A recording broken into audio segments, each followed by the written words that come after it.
3, 2, 1.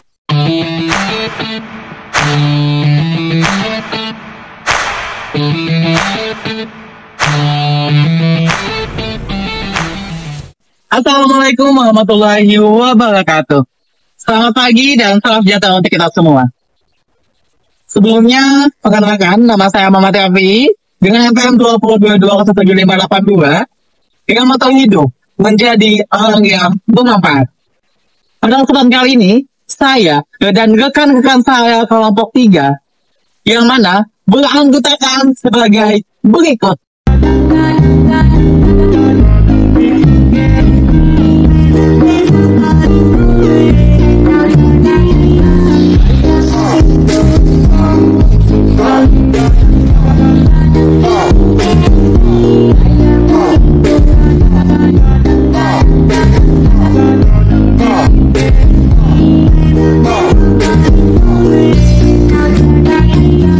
Perkenalkan, nama saya Ahmad Saufi, NPM 2022075554. Moto hidup, hiduplah seperti air, terus mengalir. Saya Latifah, NPM 2020075770. Moto hidup saya, tetaplah berani bermimpi, gigih dalam berjuang, dan rendah hati dalam meraih kesuksesan. Nama saya Maimunah dengan NPM 2022077573. Moto hidup saya, lakukan apapun tapi jangan tinggalkan seseorang yang telah memberikan hatinya untukmu. Nama Mawaini, NPM 2022077575. Moto hidup, apapun yang terjadi jangan menyerah. Nama saya Muhammad Syarif dengan NPM 2022075844. Moto hidup, don't as better than perfect. Nama Fathul Jana, NPM 2022075593. Gagal yang sesungguhnya adalah berhenti untuk mencoba. Nama saya Siti Nurhaliza dengan NPM 2022076005. Moto hidup saya yaitu jadilah yang terbaik di antara yang baik. Nama Walia Asia, NPM 20220769. Moto hidup, apapun masalahnya tetaplah bernapas. Nah, itulah rekan-rekan kerja saya di kelompok 3. Pada kali ini kami akan menjelaskan terkait kepemimpinan dan proses manajemen pengambilan keputusan untuk memenuhi tugas mata kuliah pengambilan keputusan dosen pengampu Papahri Esos MAP. Wait, tunggu dulu teman-teman. Teman-teman tahu nggak sih apa itu pemimpin dan kepemimpinan? Pastinya dua hal yang berbeda namun saling berkaitan. Pemimpin adalah orangnya, dan kepemimpinan adalah cara seseorang untuk memimpin sebuah organisasi dalam mencapai tujuan yang telah ditetapkan. Untuk lebih lanjut, yuk simak video berikut ini.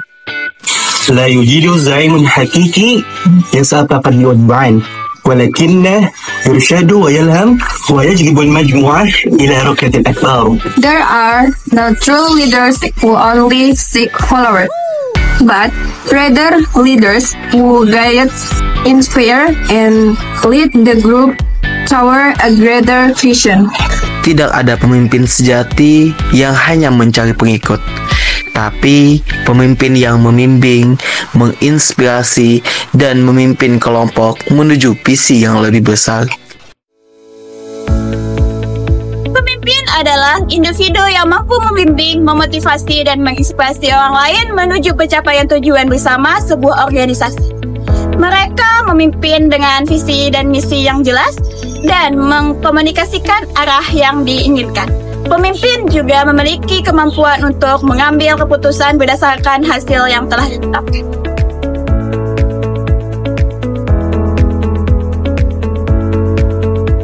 Kepemimpinan adalah gaya seseorang dalam proses mempengaruhi dan memandu individu atau kelompok menuju pencapaian yang telah ditetapkan.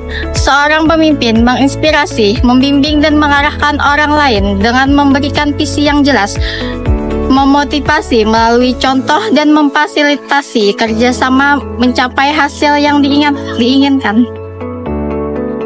Nah, jadi dapat disimpulkan bahwa kepemimpinan dan pemimpin adalah dua hal yang berbeda namun saling berkaitan. Mengapa demikian? Karena pemimpin adalah mereka individu yang memimpin suatu kelompok untuk mencapai suatu tujuan melalui kepemimpinan atau cara seorang individu tersebut untuk bisa menginspirasi, membimbing, memotivasi para anggotanya dalam mencapai goals yang telah ditetapkan. By the way, untuk hal tersebut, lantas apa saja sih gaya kepemimpinan yang ada di Indonesia, terutama yang paling populer? Yuk simak video berikut ini. Gaya kepemimpinan adalah suatu cara pemimpin dalam mengatur, membimbing, dan memotivasi bawahan agar mencapai tujuan yang telah ditetapkan. Gaya kepemimpinan seringkali dikenal di Indonesia yang terbagi menjadi 6 bagian. Yang pertama ada kepemimpinan otoriter, yang kedua ada kepemimpinan demokratis, yang ketiga ada kepemimpinan transformasional, yang keempat ada kepemimpinan karismatik, yang kelima kepemimpinan militaristik, dan yang terakhir ada kepemimpinan paternalistik. Dalam hal ini, pemimpin yang baik memiliki beberapa karakteristik. Yang pertama, visi yang jelas. Yang kedua, keterampilan komunikasi yang kuat. Yang ketiga, empati dan kepedulian. Yang keempat, integritas dan etika. Yang kelima, kemampuan pengambilan keputusan. Yang keenam, kemampuan memotivasi. Yang ketujuh, kemampuan mengelola konflik. Dan yang terakhir, komitmen terhadap pengembangan diri dan tim. Kesediaan untuk mengakui kesalahan pemimpin yang baik mampu menggabungkan karakteristik ini untuk menciptakan lingkungan kerja yang inklusif, produktif, dan berorientasi pada pencapaian tujuan bersama.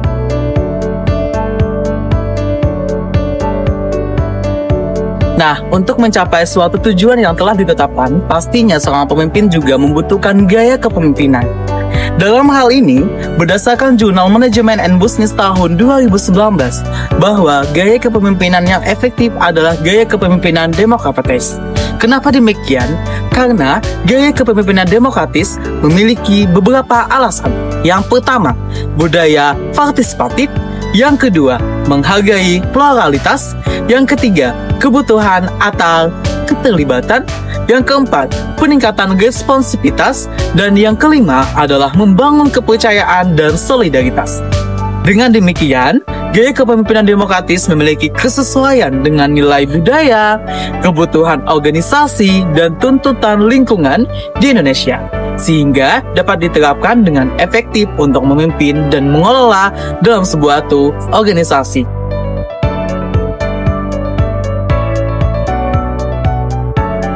Konsep manajemen keputusan adalah kerangka kerja atau pendekatan sistematis yang digunakan oleh organisasi atau individu untuk mengambil keputusan yang baik dan efektif dalam menghadapi masalah atau situasi tertentu. Berikut adalah tahapan umum dalam konsep manajemen keputusan. Yang pertama, identifikasi masalah. Yang kedua, pengumpulan informasi. Yang ketiga, analisis dan evaluasi. Yang keempat, pemilihan alternatif. Yang kelima, pelaksanaan keputusan. Dan yang keenam, evaluasi dan umpan balik.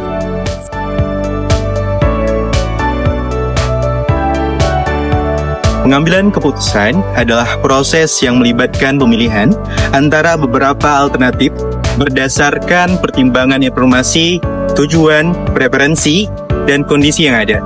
Di dalam pengambilan keputusan ini dilakukan melalui beberapa proses, yaitu yang pertama, identifikasi masalah atau kesempatan. Yang kedua, pengumpulan informasi. Yang ketiga, analisis alternatif. Yang keempat, evaluasi dan pemilihan. Yang kelima, implementasi. Dan yang keenam, pemantauan dan evaluasi.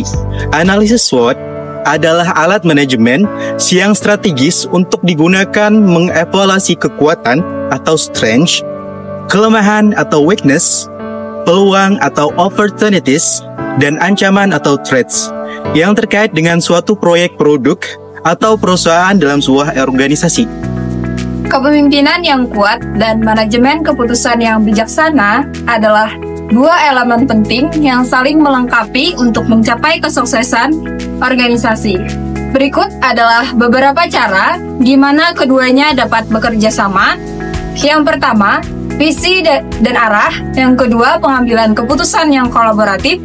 Yang ketiga, keterlibatan karyawan. Yang keempat, resolusi konflik. Dan yang terakhir, evaluasi dan pembelajaran. Dengan mengintegrasikan kepemimpinan yang kuat dengan manajemen keputusan yang bijaksana, organisasi dapat mencapai kesuksesan jangka panjang dengan mengambil keputusan yang tepat, memiliki arah yang jelas, dan memanfaatkan potensi penuh dari seluruh anggota tim. Mendemonstrasikan keterkaitan antara visi pemimpin dengan keputusan strategis yang diambil, tentu mari kita perlihatkan bagaimana visi seorang pemimpin berdampak pada keputusan strategis yang diambil. Yang pertama, definisi visi. Yang kedua, identifikasi prioritas. Ketiga, penentuan strategis. Keempat, pengambilan keputusan strategis. Dan yang terakhir yaitu konsistensi dan fleksibel. Dengan demikian, visi seorang pemimpin memainkan peran penting dalam membentuk keputusan strategis organisasi. Ini memberikan arah yang jelas, menentukan prioritas, dan menjadi dasar untuk merumuskan strategi-strategi yang relevan. Keputusan strategis yang diambil dengan visi ini membantu organisasi untuk mencapai tujuannya dengan lebih efektif dan konsisten. Contoh dari kepemimpinan dan manajemen pengambilan keputusan sebagai berikut. Nah, teman-teman, kita sudah nih melaksanakan tujuan dari organisasi kita, yaitu melestarikan kebudayaan Kalimantan Selatan, salah satunya melalui pentas seni remaja HSU. Apakah setelah ini kita setuju untuk melaksanakan liburan bersama? Setuju. Oke, jika teman-teman setuju, apakah ada rekomendasi tempat nih teman-teman? Untuk rekomendasi tempat, mungkin saya menyarankan ke Masjid Islam Center Tanjung. Bagaimana teman-teman? Tidak setuju. Nah, teman-teman yang tidak setuju, apakah ada rekomendasi tempat? Gimana kalau Taman Hijau Balangan? Setuju. Oke, stop teman-teman. Karena ada dua opsi nih. Ada Islamic Center dan Taman Hijau Balangan. Bagaimana kita adakan musyawarah dan mufakat melalui analisis SWOT dalam pengambilan keputusan kali ini. Setuju teman-teman? Setuju. Oke.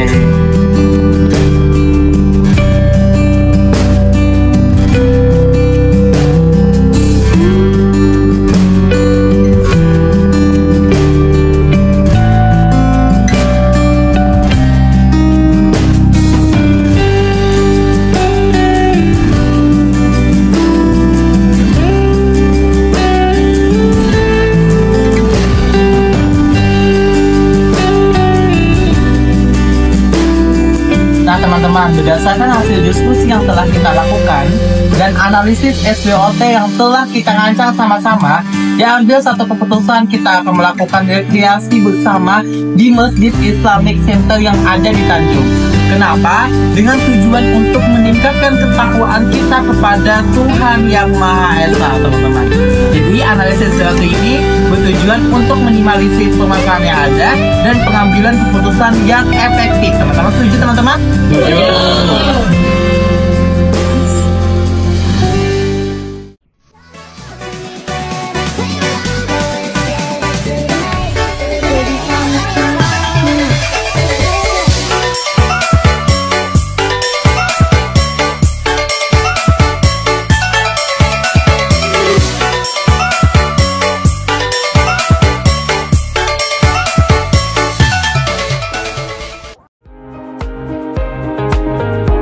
Nah, kesimpulan dari video yang telah kami presentasikan serta contoh yang telah kami paparkan dapat diambil suatu kesimpulan bahwa manajemen kepemimpinan dan pengambilan keputusan ada dua hal aspek yang tidak dapat terpisahkan.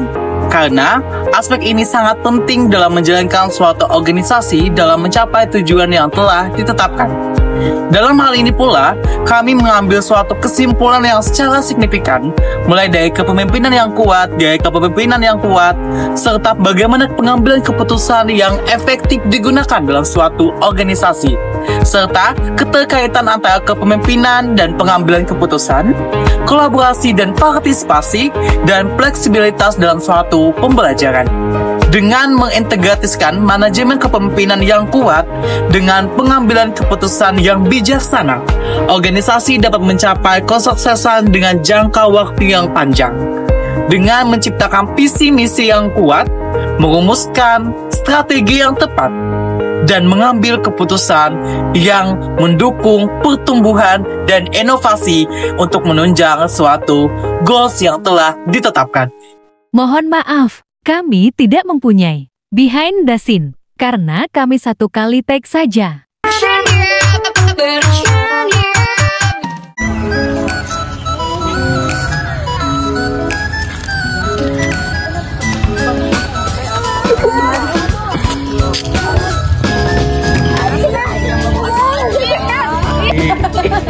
Yang telah ditetapkan.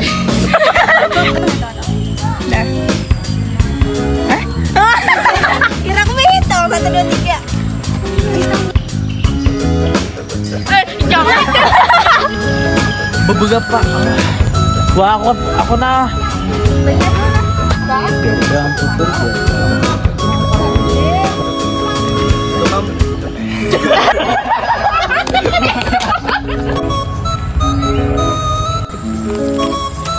Ay, teksnya euy.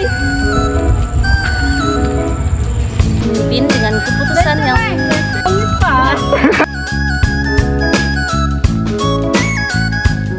Kita kegiatannya bagus. Kan hasil diskusi tadi.